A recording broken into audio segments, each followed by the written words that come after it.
Pessoal, boa noite. Todo mundo vivo?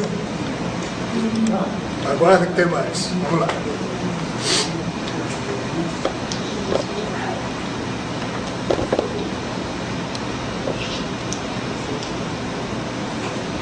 Mais alguma coisa? O gravador é Luiz. Nunca ali vai ter um capacete. É só. Não tá? Só na caixa. Pode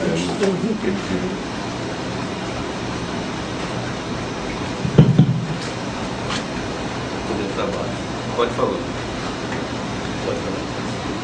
Então, pessoal, vamos só focar aqui um pouco. Depois eu fico à disposição para algumas as perguntas, questionamentos que queiram ser endereçados. Na verdade, enquanto eu estava me dirigindo para cá, lá do trabalho, ocorreu algo que me tirou um pouco de tempo e eu vou ter que fazer então algo que não estava no meu planejamento, mas sim atender uma solicitação desses amigos. Na verdade, é importante que vocês percebam o seguinte: a brincadeira é tão grande que tudo continua de pé. Aliás, nunca esteve tão de pé, apesar dos mal-entendidos. Vamos, pois, tentar explicar.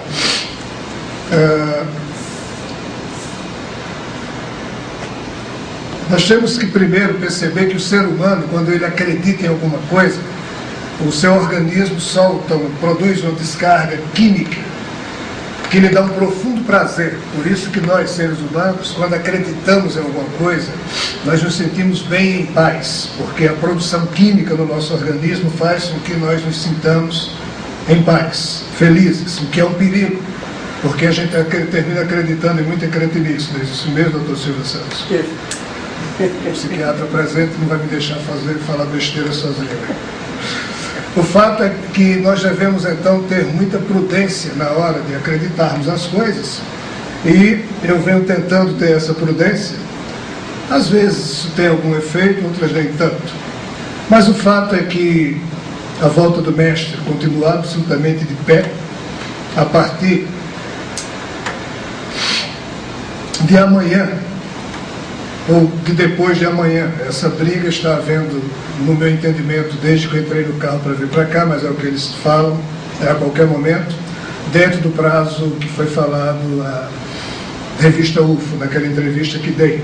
Ou seja, que a volta do Mestre se daria entre a segunda quinzena do mês de novembro de 2006 até o mês de abril de 2007. Devo confessadamente declarar que eles não disseram que era até o mês de abril. Eles falaram bem antes disso. Eu é que dei uma esticada na hora da entrevista, como uma espécie de folga psicológica, então vai permanecer isso aí. Mas, para minha surpresa, no domingo, às 3 horas da manhã do domingo, eu fui procurado por um grupo de seres que me contaram uma história que eu achei belíssima. 2 dias eu reflito a respeito dela e não pretendia contar aos senhores e senhoras. Aliás, não pretendia contar a ninguém. Iria apenas dar a parte menor dessa história, que é o que fiz ontem no programa. No programa de rádio da Boa Nova. Não sei se aqui alguém assistiu, mas também não tem importância. E é o que pensava hoje também em ofertar aqui para vocês, já que o meu limite humano está no nível próximo do máximo. Ainda tem saco para mais algumas coisas. Mas eu vou contar então aqui para os senhores e senhoras. Está sendo gravado? Tá. Estou ferrado. Não vai ser. Apenas depois da reunião que eu queria falar com você para a gente acertar. Eu vou então contar para sabe-se lá quem, o que no domingo às 3 horas da manhã eu tive o honroso prazer de receber a visita desses seres, que por sinal estão aqui presentes, agora que eu estou percebendo. Devo dizer para vocês o seguinte, antes de começar a contar a história. Para quem chegou no Grupo Atlas mais tarde, talvez não consiga entender, mas o nosso grupo sempre se caracterizou pelo seguinte: desde o ano 1986, que as reuniões eram feitas em sala fechada, com a quantidade de pessoas que ali estivessem numa mesa, com 10 pessoas sentadas à mesa, os espíritos vinham, incorporavam em 3 ou 4 médios que se faziam presente à mesa, eram desses médios, e eles falavam então o que queriam que bem entendessem. Os seres de fora também se aproximavam, utilizavam o mesmo tipo de concurso mediúnico, e a partir de um determinado momento foi que nós decidimos, nós quem? Aí já é a versão do Grupo Atlas mais recente, conosco aqui estamos, acabar com aquele tipo de reunião e tornar pública, e a interferência dos espíritos se dar de forma mais sutil, sem que eu permitisse que eles incorporassem mais em mim e dessem as comunicações, até para suavizar o processo e tentar divulgar a mensagem que eles queriam para pessoas, já que nem todo mundo gosta de ver espírito incorporando média, etc. e tal. Mas por que eu estou dizendo isso? Porque hoje, nesse momento, se fosse depender da vontade desses nossos irmãos, na verdade, um deles me tomaria o concurso mediúnico e falaria diretamente com vocês, mas, como eu disse, o meu limite pessoal está perto do máximo, então acho mais prudente não fazer isso. Prefiro, então, correr o risco de ir contando o que eles me contaram e eles vão ajeitando uma outra coisa que assim o desejar, pelo que peço desculpas, mas a intenção deles seria, literalmente, proceder com um processo de incorporação mediúnica para falar de forma mais direta, sem que eu obstaculasse ou influenciasse ou mesmo distorcesse um outro aspecto que eles gostariam de dizer. Mas cada um deve se virar com o que tem, e eles me têm como médio, então o problema deles e não meu. Vamos então tentar contar a história.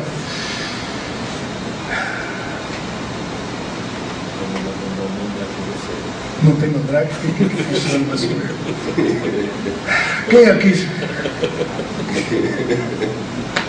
Quem aqui se encontra presente, deixe-me dizer antes para vocês, é exatamente, talvez alguns médios estranhos, não há problema,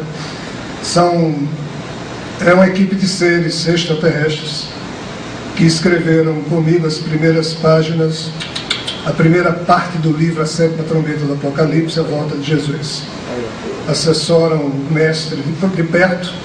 Junto com eles tem um grupo que eu não consigo imaginar de quantos espíritos desencarnados, trabalhadores dessas hostes que ao longo desses 20 anos trabalharam conosco.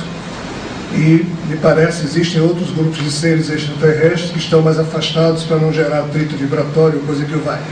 Então, na verdade, quem vai tentar falar com vocês, não é bem assim. Eu vou tentar transmitir para vocês o que um desses seres me disse, pretende aqui repetir, e eu vou fazer da forma que me for suportável e possível. Segundo eles, há muito tempo atrás, quando da rebelião de Lúcifer, esses seres que assessoram diretamente o Mestre Jesus, e aqui me refiro especificamente aos seres que aqui na Terra ficaram conhecidos como os tais anjos, Rafael, Gabriel, Miguel e por aí vai. Esses seres, no domingo às 3 horas da manhã, me contaram mais ou menos o seguinte: desde a época da rebelião, muitos dos espíritos de exilados, que a partir de então assim se foram caracterizados, ou seja, espíritos que trombaram, entraram em confronto com uma certa ordem estabelecida nessa parte da galáxia, e esses espíritos foram então exilados, e hoje nós aqui na Terra representamos uma parte expressiva daqueles espíritos de outrora, assim exilados. E o fato é que, em sendo verdade tudo isso, nós que aqui estamos, trombamos com esses irmãos que aqui estão, já que eles ficaram pertencendo ao grupo que não enlouqueceu, permaneceram como cidadãos cósmicos no direito da expressão livre das suas cidadanias, enquanto nós, equivocados que estávamos, enlouquecidos que estávamos e ainda estamos, de certa forma, fomos então exilados num processo de exílio que durou uns bons 600 mil anos terrestres, e hoje nos encontramos aqui na Terra. O fato é que quando tudo se concentrou aqui na Terra, esses seres, a pedido do Mestre, foram exatamente aqueles que tentaram verificar como o Mestre, ou seja, esse suzerano celeste, poderia ajudar a parte do seu rebanho cósmico que havia literalmente enlouquecido e que agora estava concentrado na Terra. Esses seres aqui estiveram. Eles estão se referindo aqui a uma série de coisas que contaram no próprio livro, a sétima trombeta do Apocalipse. Eu não vou ser redundante, também não vai dar tempo. Mas o fato é que eles tentaram impedir que o suzerano celeste, a quem eles prestam a obediência amorosa, se sacrificasse e viesse até a Terra para ter com esse bando de doidos. Eles não concordaram, não compreendem até hoje como é que esse mestre, que aqui na Terra é conhecido como Jesus, tomou essa decisão de se fazer um simples animal terráqueo, colocando em risco uma série de questões aí cósmicas, etc. e tal, e indo ele mesmo para um risco que até hoje é assunto de estudo aí nas escolas planetárias dessa parte da galáxia, porque o risco foi muito grande. E o interessante é que, segundo eles, quando o ser celestial se fez Jesus, eles continuaram nas suas naves, ou coisa que o valha, estacionadas próximas à Terra, tentando acompanhar a missão do suzerano celeste, conhecido como Jesus, e mesmo tentando interferir. E eles aqui me recordam o livro Jesus e Enigma da Transfiguração, onde uma dessas interferências está ali retratada. Eles tentaram interferir quando perceberam que inevitavelmente Jesus iria ser violentamente tratado pela estupidez do mundo, e que Jesus enchia o saco deles dizendo que ele tinha que fazer aquilo para que as profecias fossem cumpridas. E irritante foi para eles perceber que essas tais profecias, eles mesmos haviam sido os veículos cósmicos que influenciaram os tais profetas do Antigo Testamento para que essas notícias fossem dadas. E o zelo que Jesus teve pelo cumprimento das tais profecias é algo que para eles é surpreendente até hoje, porque a história não teria que ter sido daquela forma, segundo eles. Por isso, porque eles mesmos não sabem se acertaram sempre na posição de assessoria do Mestre diante da rebelião de Lúcifer, ou se também acertaram sempre na veiculação das notícias através dos profetas sobre o que aquele suzerano celeste iria enfrentar quando um dia nascesse aqui na Terra para um simples mortal. Eles então tentaram a todo custo interferir quando perceberam que Jesus ia ser ou apedrejado ou crucificado, e exatamente o encontro descrito nas páginas do livro Jesus e Enigma da Transfiguração descreve a tentativa deles em pedir a autorização ao seu Senhor, que estava ali encarnado como simples homem, para literalmente invadir a Terra, retirar Jesus, mostrar a todo mundo quem Jesus era, de fato uma autoridade celeste, que por amor a um bando de loucos havia se feito homem, mas Jesus os impediu de fazer isso, e para tanto ele se transfigurou para vibrar no mesmo diapasão que esses seres vibravam, para que não houvesse dúvida da parte desses seres que ele, mesmo estando na condição de um simples homem, tinha perfeita consciência do que ali estava decidindo, e disse: não interfiro, tenho que levar isso até o final, para que se cumpram as tais escrituras que representam para ele, Jesus, a vontade do Pai. E assim, esses seres têm um profundo zelo por essa bobagem, aparentemente aos nossos olhos, e aos meus olhos em especial, eu que estou falando, de cumprimento de escrituras, já que aqui na Terra ninguém dá valor nenhum a essas tais escrituras. O problema é que na amplitude do que se chama ética cósmica, a questão é diferente.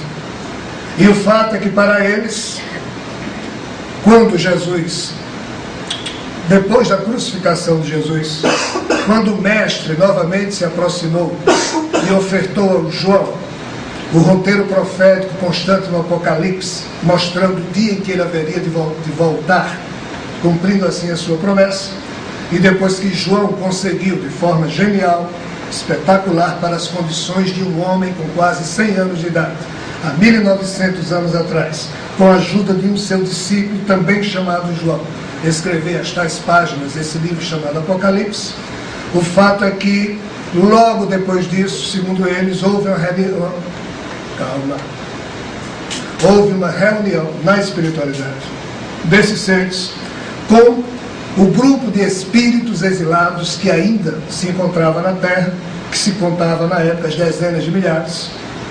E quando esses membros de uma mesmíssima família cósmica, e quando esses membros das mesmas famílias cósmicas, que agora estavam divididas com parte dos seus membros entre esses seres, a outra parte dos espíritos encarnados e outra parte em espíritos encarnados, essas famílias se reuniram e resolveram algo fazer de nobre para ajudar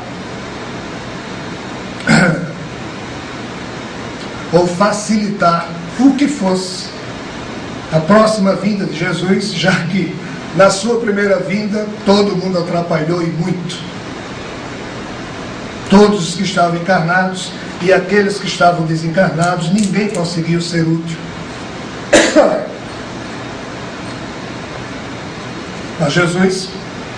E o choque espiritual foi tamanho para esse grupo dessas famílias de exilados aqui na Terra, que nessa reunião se decidiu algo que seria, quando os tempos fossem permitidos, seria tentado fazer. Pois que esses seres que aqui estão tinham falado para João, com a permissão do Mestre, na hora do Apocalipse, que parte das informações que foram passadas por um anjo a João, como João assim descreve no Apocalipse, teria sido passada exatamente por 2 dos 7 ou 8 personagens que estão aqui do meu lado, que obviamente ninguém pode perceber, será? E o que eles ali colocaram teria sido um compromisso espiritual desse grupo para ser cumprido quando os tempos assim o permitissem. E assim foi feito essa espécie de pacto ou acordo entre esses seres e os espíritos de exilados que ainda se encontravam na Terra, que é o nosso caso. Aqui eu vou mais devagar agora e peço que eles não me influenciem tanto, porque a partir de agora eu já posso falar por mim mesmo.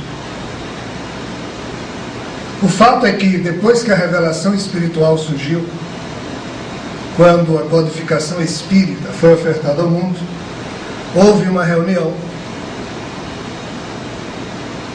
por volta do ano 1890 dos espaços astrais sobre a terra do Brasil. E nessa reunião, vocês desculpem porque Rochester está querendo se meter, aí está uma briga grande aqui, eu e ele, porque eu não preciso de ajuda e não quero, então ele vai se sentar ali bonitinho no canto do Resolvi a cadeira para ele hoje. Faz muito bem. Muito bem. Eu prefiro você sentar daqui do que ele. Sua influência minha é mais tranquila do que a dele. O fato é que bom que você deixou essa cadeira. Pense em alguém que está sentado, classicamente ele postado, numa boa. O Lorde inglês sentado, com toda a flema, maravilha. Fiquei. O fato é que nessa reunião, após a revelação espírita ter sido ofertada ao mundo, quando se tratou, naquela oportunidade, da tal segunda vinda de Jesus, e por isso o espírito de Allan Kardec, 2 anos antes dessa data, ao longo dos anos 1888 e 89, através do médium Frederico Júnior, da Fraternidade Espírita do Rio de Janeiro, transmitiu um conjunto de mensagens, posteriormente fechado no opúsculo editado pelo então presidente da FEB, Dr. Bezerra de Menezes, ditados esses que passaram, mensagens essas que passaram a história com o nome de Ditados de Allan Kardec. Nos anos 1888 e 89, o espírito de Kardec, tentando falar com os espíritas do mundo, chamou a atenção dos mesmos, dizendo mais ou menos que: espíritas, cuidai para que não vos falte o combustível da humildade, para que possais um dia perceber a chegada inesperada do Cristo, pois que o movimento espírita desde aquele tempo já estava desfigurando a mensagem de Jesus que retornaria no futuro, afirmando que Jesus não retornaria, pois que o aparecimento do Espiritismo na segunda metade do século XIX já seria o cumprimento da tal promessa dele aqui retornar, o que é um equívoco profundo. E o fato é que naquela reunião de 1890, quase que o mesmo grupo que se reuniu no início do século II depois de Cristo, tornou a se reunir para decidir o que faria, como essas famílias de exilados que ainda estavam na terra, e aqui eu me refiro a dezenas de famílias de exilados, o que é que poderiam fazer para ajudar na chegada do Cristo, até porque esses seres haviam colocado como sendo promessa dessas famílias, como sendo obrigação moral dessas famílias, algo tentar fazer, mesmo que isso pouco representasse, mas que tivesse algum significado moral, filosófico para essas famílias.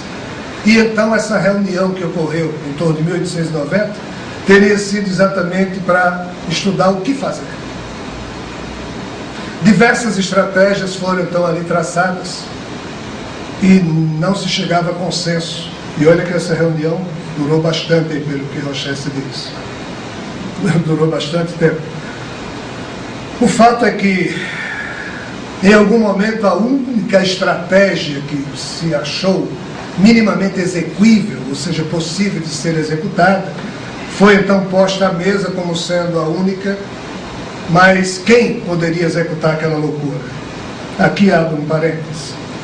Ao tempo da Inconfidência Mineira, quando os inconfidentes, em número de 10, se reuniram numa determinada cidade em Minas Gerais, pois que corria a fofoca de que a qualquer momento iria chegar um emissário do rei de Portugal, e esse emissário estaria trazendo um decreto assinado pelo rei aumentando os impostos do Brasil, ou seja, mais impostos o Brasil ia ter que arrecadar para mandar para Portugal, para que o rei pudesse manter os gastos públicos do governo.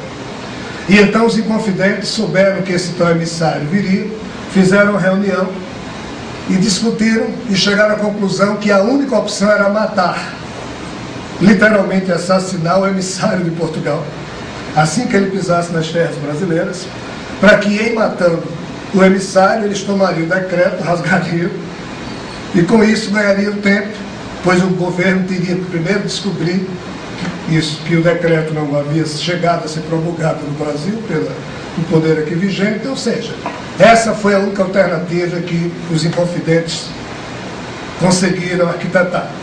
Dos 10 presentes a essa reunião estava aquele que se chama Tiradentes. Na hora de votar a alternativa, 9 dos inconfidentes votaram a favor da morte do emissário. Tiradentes votou contra. Então foi 9-1 a decisão. Ok, então a primeira decisão foi tomada. O emissário do rei teria que morrer. Segunda questão a ser discutida: quem iria matar o tal emissário do rei em nome do bem do Brasil, ou para o bem do Brasil? Aí nenhum dos 9 que votou a favor se ofereceu. Aí Tiradentes disse: eu vou. Aí os 9 disseram: ué, mas você não foi contra? Eu disse: vocês querem que eu faça o quê? Se nós chegamos à conclusão que alguém tem que matar, eu sou contra isso, mas se alguém tem que ir, vocês não querem que votar a favor, eu vou. E Tiradentes foi tentar matar o cara. Não matou, mas tentou. Em 1890, ou perto disso, algo muito parecido com isso aconteceu. Porque arquitetou-se uma estratégia de ser colocada em prática nos dias imediatamente anteriores àquele dia que Jesus havia comunicado a João, quando da arquitetura do Apocalipse, que a equipe, que o grupo de espíritos exilados aqui na Terra iria tentar fazer algo. E esse algo era anunciar a chegada de Jesus do jeito que fosse possível. Mesmo que isso não significasse coisa alguma, mesmo que isso não fosse surtir nenhum efeito, como já estava anunciado no capítulo 11 do Apocalipse.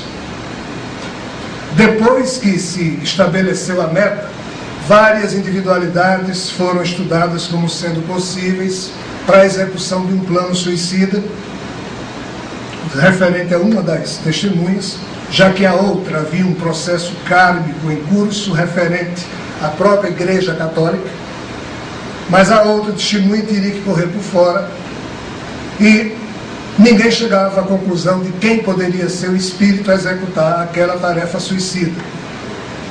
Aí, uma certa personagem presente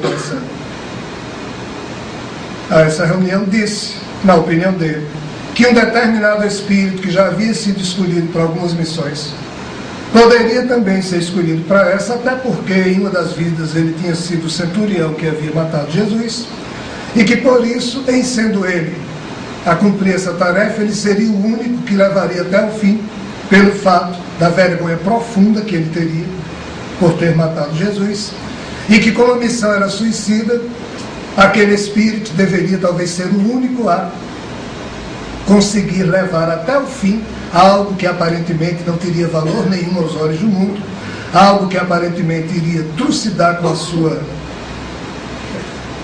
a sua sensibilidade pessoal, algo que aparentemente iria pôr em risco a sua vida profissional, familiar, emotiva, etc, etc. E esse brilhante personagem que se chama Rochester apontou então para a figura do espírito que havia sido o centurião, que havia crucificado Jesus, e disse que talvez aquele ali fosse o único a cumprir aquilo lá, se em vida física ele tivesse certeza que teria sido ele a crucificar Jesus, pois essa seria a única forma de, karmicamente falando, ele nada recusar em fazer isso.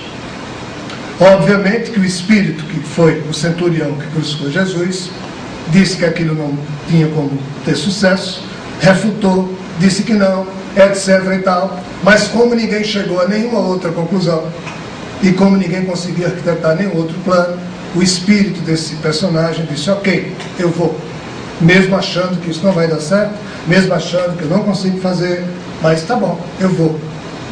O fato é que depois dessa decisão tomada, esses seres e esses espíritos que ali estavam criaram um código de ética pessoal, Jesus nada tem a ver com isso, e subordinaram as estratégias de conveniências pessoais de cada um deles aos fins pretendidos.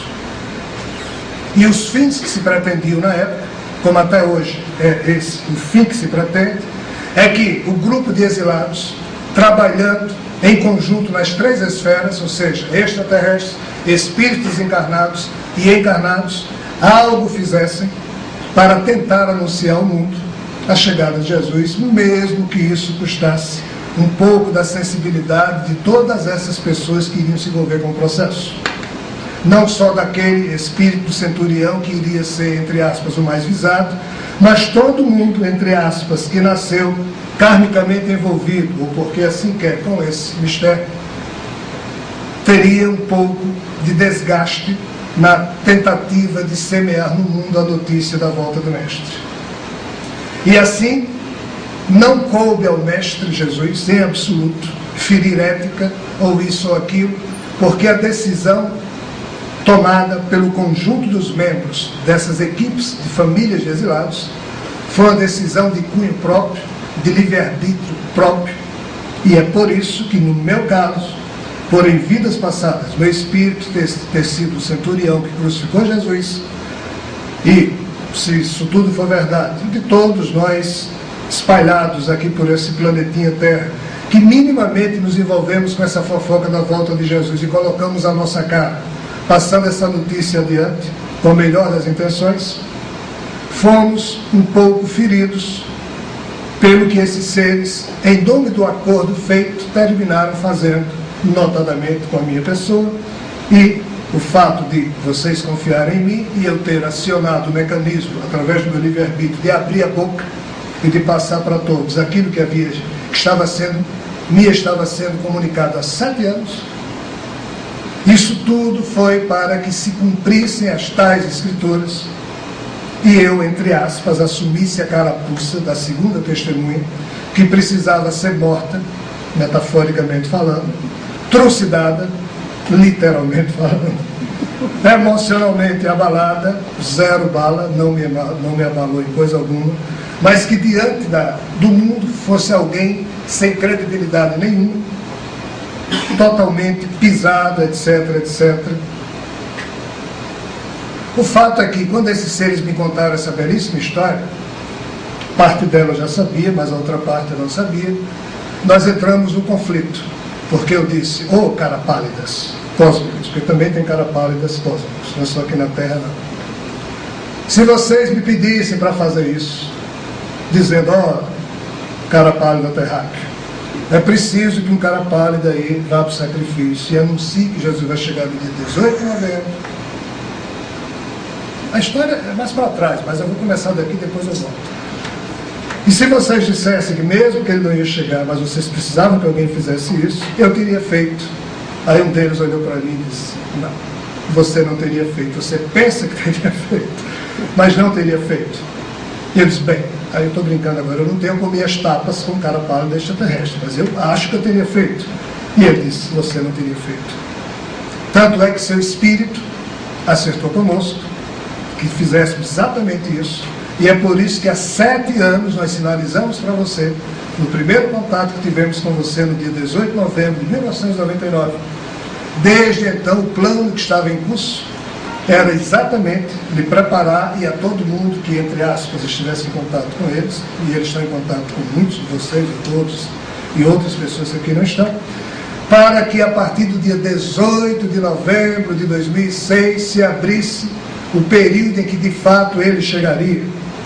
Só que nós colocamos para você, como sendo 18 de novembro, a data em que ele chegaria, para você literalmente tomar a decisão de anunciar, como eu tomei no mês de junho, ser trucidado pela opinião pública, ficar sem credibilidade nenhuma para que se caracterize a morte da segunda testemunha, mas, segundo eles, antes que a sua cabeça esfrie, ele chega. Como? Aí eu disse para eles, desculpem, mas eu não estou de cabeça quente, vocês devem estar lendo errado, ou se estou, em poucos dias, eu esfrio minha cabeça. Aí eles olharam para mim e disseram, ó, cara pálido, é isso que a gente está dizendo, Jesus não demora a chegar. A partir de terça ou quarta-feira, isso para mim não ficou claro. Ou a partir de amanhã, ou de quarta-feira dessa semana, a qualquer momento, dentro do prazo da entrevista que eu dei à revista UFA, pedido deles, ou seja, até o mês de abril, e aqui, torno a dizer, não foi até o mês de abril, eles falaram bem antes disso. Eu é que estiquei, por folga psicológica minha. Jesus então chegará nos moldes em que foi anunciado. Obviamente. No Apocalipse diz, a segunda testemunha será ferida de morte 3 dias e meio depois. Sim, o problema é que os 3 dias e meio do Apocalipse é um número cabalístico, é metade de 7. Isso quer dizer o quê? Que é uma quantidade de tempo imperfeito. Mas isso não quer dizer exatamente, na minha ótica pessoal, na minha interpretação, que seja sábado, morreu o testemunho, aí 3 dias e meio depois ele chega. Eles estão dizendo a partir de terça ou quarta, eu não entendi direito, mas a partir de quarta-feira dá os tais 3 dias e meio, mas eu não creio pessoalmente que seja agora. Eu acho que é um pouco mais para frente, mas dentro desse prazo que eles falaram. Mas o que eu acho e penso não vale um risco nada. É só uma opinião pessoal. Aí eu posso estar, entre aspas, de sangue quente, como eles disseram, porque, detalhe, no sábado à tarde, quando nada aconteceu, e eu estava absolutamente certo, até porque eles todo dia me confirmavam. E eu, para vocês, para alguns de vocês, né? Tanto que eu não falei isso publicamente, mas como eu conversei com algumas pessoas, a coisa foi pela internet, eu assumi publicamente, ok, disse. Quando aconteceu, até porque eles me acompanharam no carro até o momento, aí eu me retirei, fiquei isolado um pouco, uns 10 ou 15 minutos, eles respeitaram a minha vibração, se afastaram e só às 3 horas da manhã que voltaram a conversar comigo, 3 horas da manhã no próximo dia seguinte. O fato é que, eu disse, mas até vocês, que nós aqui na Terra, baixemos o nosso nível com essas estratégias, realmente essa parte da galáxia está podre. Então, no início de conversa com eles, eu não vou nem nesses termos, talvez por isso que eles tenham achado que eu estava de sangue quente. Aí a primeira coisa que eles esclareceram, o mestre nada tem a ver com essa nossa decisão.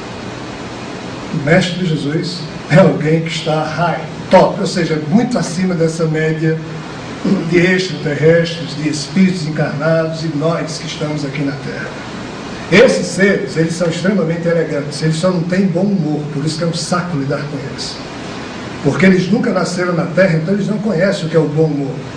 Eles ficam estupefatos como é que a gente ri da própria desgraça. Eles não sabem o que é isso.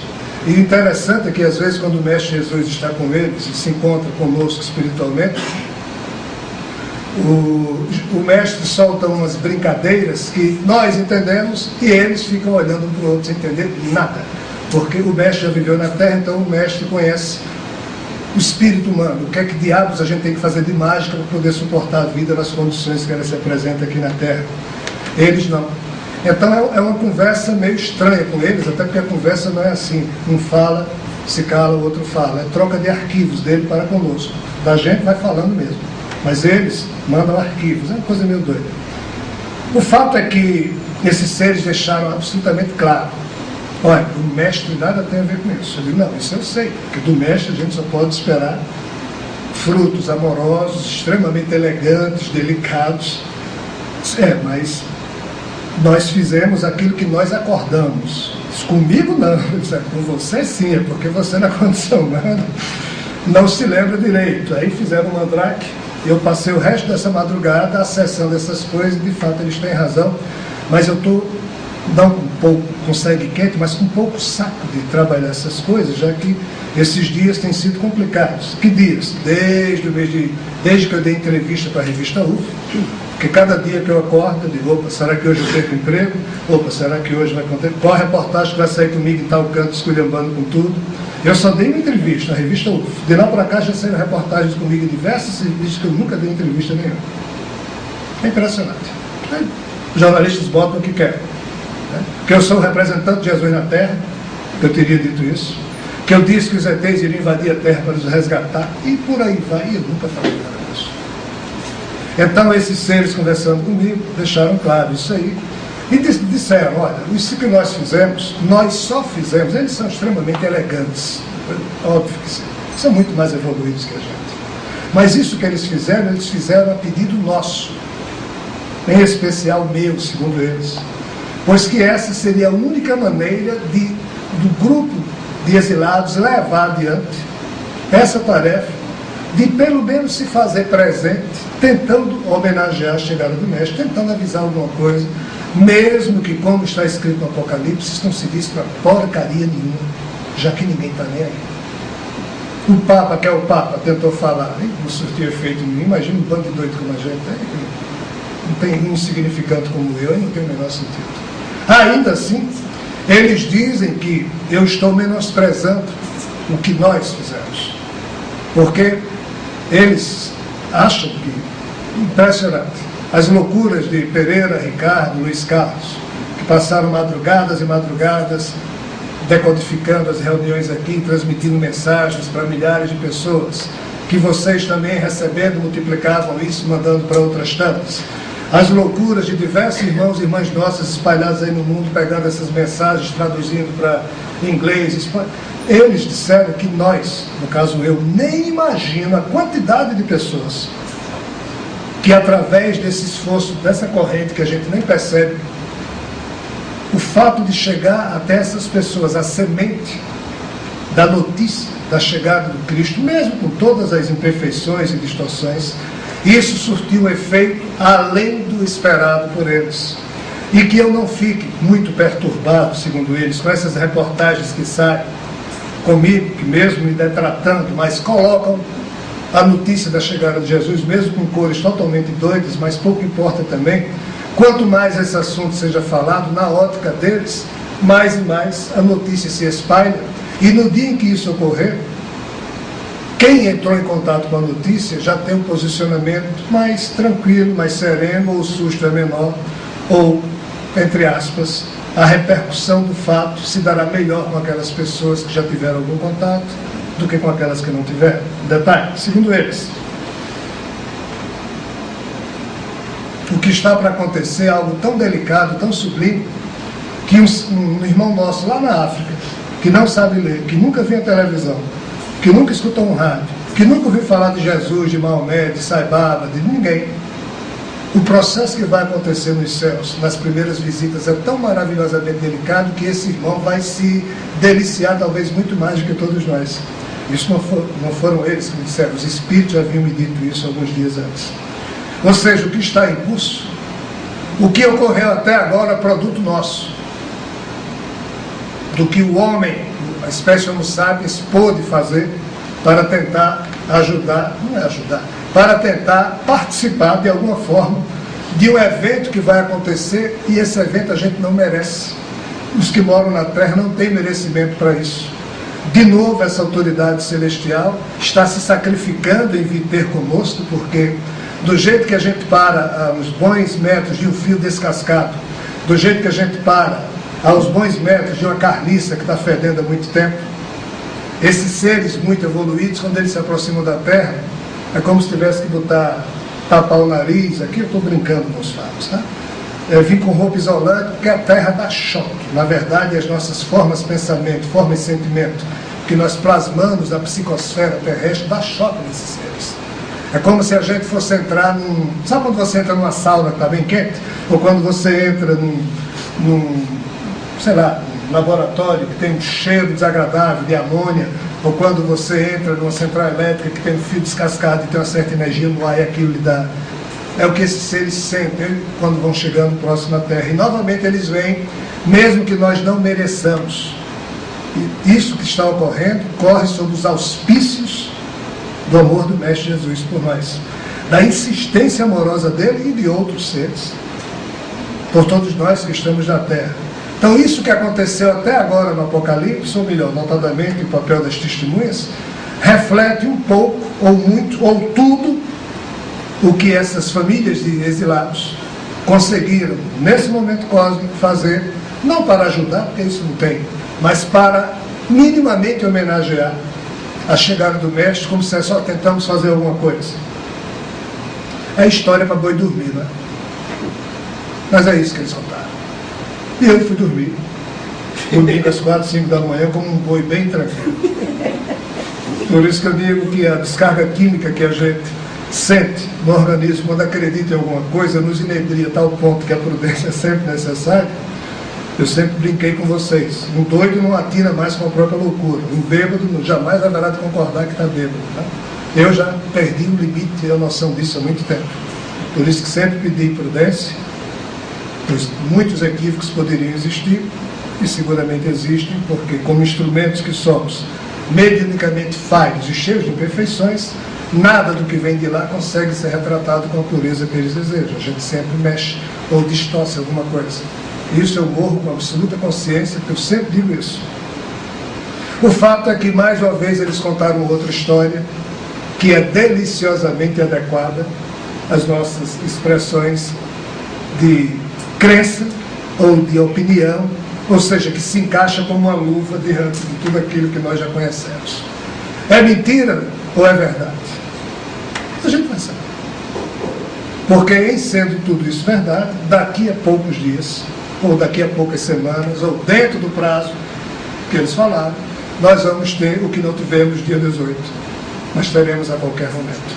Segundo eles, isso teria que se cumprir para que as tais profecias, as irritantes profecias, fossem cumpridas. Qual a importância disso para nós aqui na Terra? Eu não sei. Para eles tem importância fantástica. Para a ética cósmica deles, para os valores que eles cultuam como sendo a moral cósmica, a tal justiça divina, isso tem muita importância.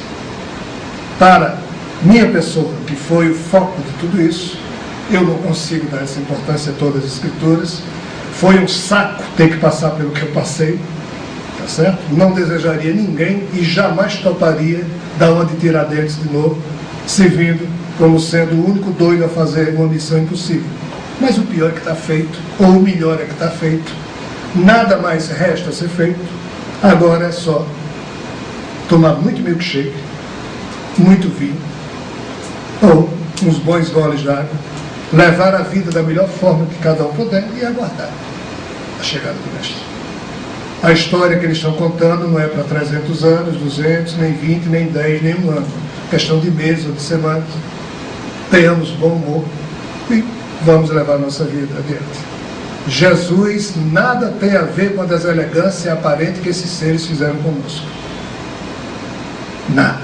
Isso foi uma homenagem de todos nós para Jesus. Esses seres só fizeram essa deselegância comigo e eu só repassei isso para vocês, porque, segundo eles, estávamos todos acordados no nível espiritual. Os nossos cérebros físicos não sabem disso. Mas que a gente fique tranquilo que um pouco mais o nosso próprio ego terrestre terá o privilégio de perceber que a gente não estava tão doido assim, tão bêbado assim, tão enganado assim. É porque a história é tão doida, aparentemente tão louca diante da nossa percepção terrestre, que ela nos parece desse jeito. Mas repito a pedido deles, o Mestre Jesus nada tem a ver com a aparente deselegância que esses seres cometeram comigo, na medida em que durante 7 anos me plantaram uma data correta, mas a sinalização de que ela seria a chegada do Mestre estava equivocada. Ela seria a morte da testemunha que anunciava a chegada do Mestre, mas dias depois disso o Mestre chegaria. Essa é a história que contaram para um boi dormir. Eu dormi muito bem no domingo. Agora fico à disposição para qualquer comentário, pergunta. Existe alguma pegadinha no Faustão ainda? Isso foi uma pegadinha. Isso foi uma pegadinha que eles fizeram. Tudo primeiro, depois dessa. Rogério, no sábado de manhã, já estavam preparados para o acontecimento, começou a ficar aqui uma rua atrás da outra. Porque sempre uma reunião com o Pai de Siriá, logo após aquele evento da bomba que aconteceu, se colocou o que deveria acontecer com o fato que ia acontecer no México, a tal da explosão da bomba, do artefato químico, biológico ou nuclear. Então eu digo, puxa vida, tem alguma coisa errada aí, porque deveria ter acontecido essa bomba. Será que na verdade o que vai acontecer à tarde vai ser a explosão da bomba e não a, né? Em todo caso eu me preparei, coloquei minha televisão lá na CNN, né? E fiquei aguardando. Logo na CNN, cara? A CNN, com 30 segundos do primeiro avião que bateu no outro 300, colocou a notícia do mar. Foi uma coincidência muito grande, porque o presidente estava olhando para a janela na hora que o avião passou. E ele praticamente. Bom, aí eu pergunto, diante dessa, digamos, insistência de que sejam cumpridas as profecias, e esta profecia desse artefato, sendo uma profecia feita pelo próprio Mestre Jesus, ela deverá acontecer? Bem, vou contar então agora em detalhes, voltando ao tempo dessa bomba. No dia 5 de julho, esses seres, vendo que eu tinha decidido anunciar a chegada de Jesus entre a segunda quinzena de novembro e o mês de abril, eles me pediram, já que você vai anunciar, fale dessa bomba. Que bomba? Uma bomba que deve explodir lá na Palestina, mas pode não explodir, nós estamos tentando fazer com que não exploda. E eu disse, cara pálida, se vocês me pedem para anunciar algo que vai acontecer, tudo bem, mas como é que vocês me pedem para anunciar algo que vai acontecer, dizendo que talvez não aconteça? Qual o sentido disso? Não tem sentido. Você não teria condições de compreender. Faça se lhe for suportável. E eu vou confessar para vocês porque é que eu dei a entrevista na revista UF. Eu não ia dar entrevista naquela hora e local. Eu cheguei em Campo Grande e para fazer 3 palestras. Isso foi no mês de agosto, início de agosto, se não me engano mesmo. E a sede da revista UF em Campo Grande. E após uma primeira palestra, eu não me lembro, alguém me levou lá para a sede da revista UF, pois a revista queria fazer uma entrevista comigo. No dia 18 de novembro de 1999, quando eu trabalhava aqui em Natal, num determinado hotel na Via Costeira, às 2h30 da manhã, uma nave literalmente veio lá de fora da Terra e ficou em frente ao hotel e foi quando me comunicaram. 18 de novembro de 1999.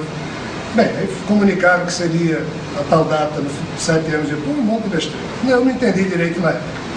Mas o interessante é que alguém, morador de Ponta Negra, acordou na madrugada do dia 18 e viu essa coisa vindo e caindo, e como se fosse cair no mar de Ponta Negra, e escreveu uma carta para a revista UFO, dizendo: meu nome é fulano, eu moro em Natal, e na madrugada do dia 18, porque tem uma seção na revista UFO, são cartas que pessoas escrevem dizendo que viram isso aqui.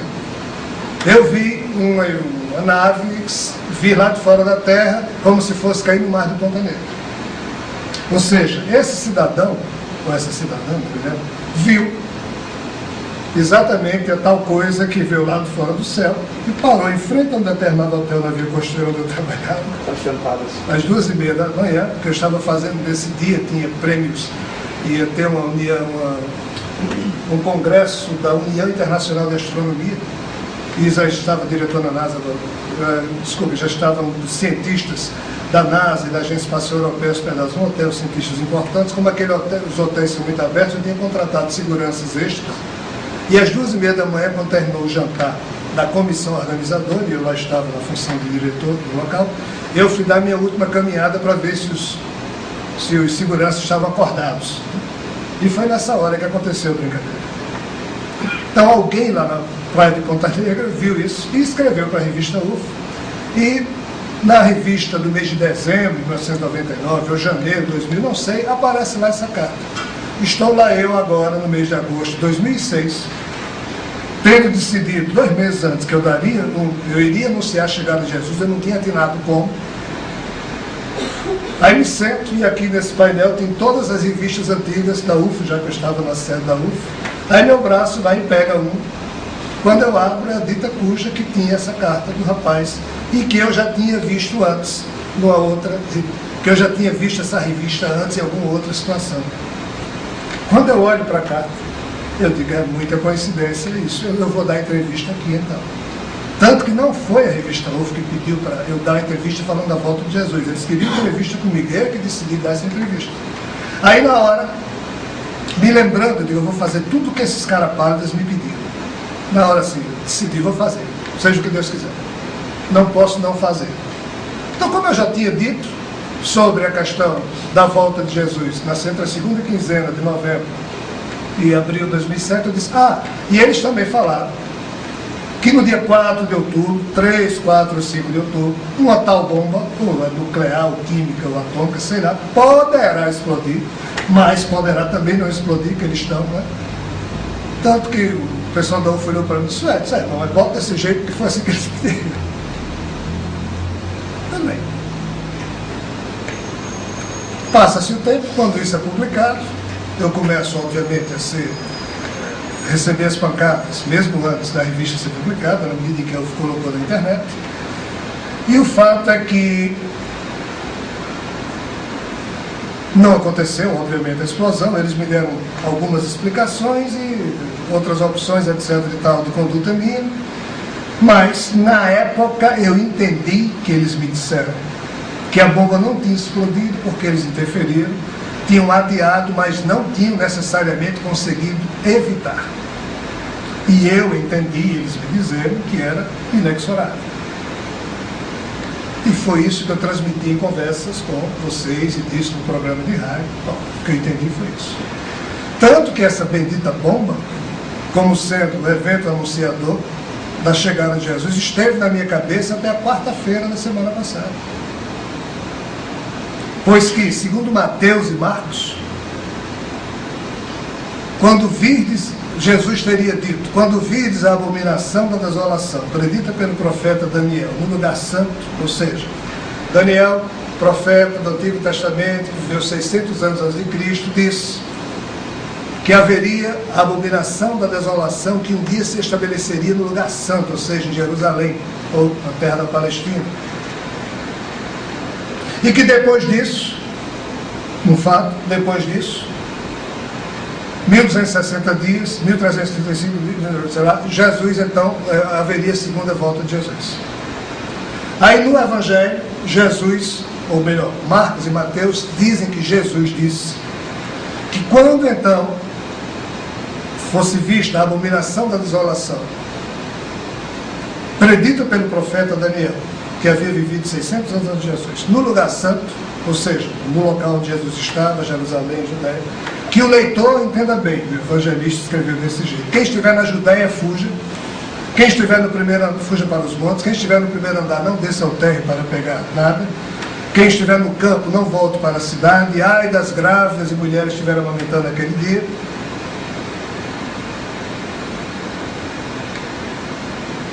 Rezem para que sua fuga, ou seja, para que essa fuga não ocorra no inverno nem no dia de sábado, porque pelo dia de sábado o judeu, o sabá para o judeu é sagrado, então ele não pode correr no sábado, de jeito algum. E nem pode dar mais do que tantos passos. Pois o que ali pois ocorrerá ali danos e sofrimentos jamais vistos, etc. e tal. E se nesses dias disserem que o Cristo está aqui ou acolá, se após esses dias disserem que o Cristo está aqui ou acolá, não creiais. Pois da mesma forma que o relâmpago se propaga do Oriente ao Ocidente, assim será a chegada do Filho do Homem. Após aqueles dias, o sol não dará sua luz, etc. e tal.